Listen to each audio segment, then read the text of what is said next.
Atlanta United Fan TV, 2-1 win. Justin Meram with the brace.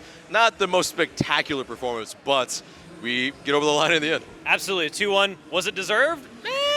I mean, the first goal was an absolute banger. I don't think anyone expected that to happen when he cut inside, and I mean, he cuts inside, and you just see him release a shot, and you're like, that's probably going to go. Oh, my God, it's in the top corner. It's top. It was incredible. Channeling his inner Tito Villalba. I mean, it was absolutely incredible goal. And then nothing really happened after that. And then the second half started, and Montreal get a fortuitous kind of crap goal where it goes in the box of a set piece, gets a deflection, boom, it's 1-1. And it didn't really look like Atlanta United were going to do anything after that. But then all of a sudden, our friend Set Pieces comes along and finds a wild Breck Shea at the back post, who crosses it in, and Justin Meram gets a goal from a range I don't think any of us could have missed from, and 2-1. And that's the 3 points for Atlanta United against another team that's challenging near the top of the Eastern Conference.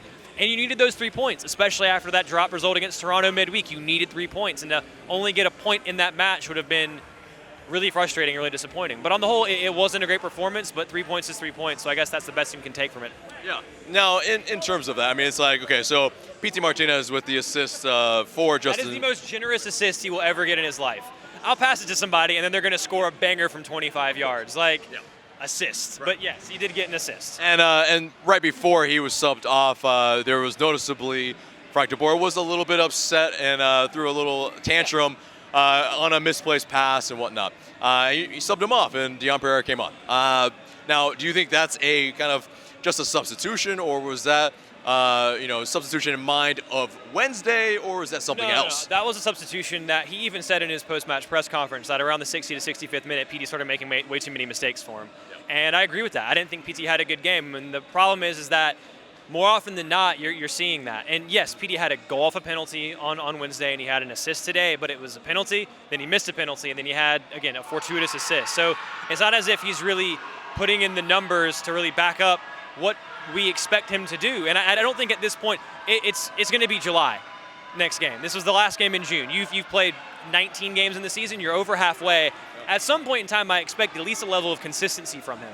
And I don't want to hear, he needs more time. He is a player in his prime who won South American Player of the Year last year. That is last season. But he showed he can be a quality player. And as of right now, he's not doing that for Atlanta United at a consistent basis. We had expectations for him to come in and be one of the best players in the league.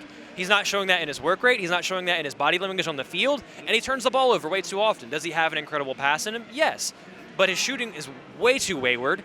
And there's a lack of consistency from him that I think that if he continues to perform at this level, when Barco is fit, when Joseph is back, when Tito is fit, if Meram's playing this way, I don't think he should start because he hasn't deserved to start. He hasn't earned to start, and other players around him are playing better.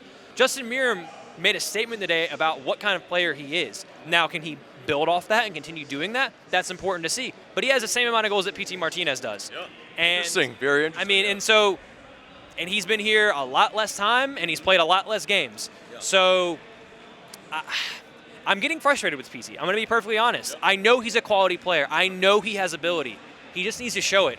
And he should be good enough to be able to do it in MLS. Yeah. Now, in terms of this match on a whole, performance being a little lackluster, what do you chalk that up to? I don't know. It's kind of more of the same that we've seen throughout this whole season, where the creative players have not been able to step up in the final third and create chances for Atlanta United. I thought Brandon Vasquez, he didn't score, but I thought he played pretty well. He definitely offers a different challenge to defenders, throwing his weight around. Florentine Pogba, I thought played pretty well before he got gassed at the end of the match, but physically in the air, he was dominant. In the challenge, he was dominant. Players couldn't get around him. I thought he played quite well on the left. I thought Darlington Nagbe was absolutely superb today. He is just an incredible player, and I hope there's enough money at the end of the season for Atlanta United to sign him up because he is one of the best players in this team, and if he comes out of it, Atlanta United are much, much worse off. Miles Robinson, again, showing why he's just an incredible young defender who continues to grow and get better every single match. So, yeah, I mean, there were some decent performances in there, but going forward where you need it to happen, it wasn't there. So hopefully you have Barco coming back soon. Joseph Martinez will be coming back from international duty now that Venezuela are out of the Copa America. You need those guys back. Hopefully Tito can get fit as well. Once you get those players back, maybe you can start finding something. But July is going to be a very difficult month. I thought that they threw away points on Wednesday, but they got the 3 points tonight. That's important. You have 2 more big matches this week, and then this time next week you're playing Red Bulls, and that's a real tester for you because you know how big that rivalry is, and still have yet to beat them in the regular season. So that'll be a big one.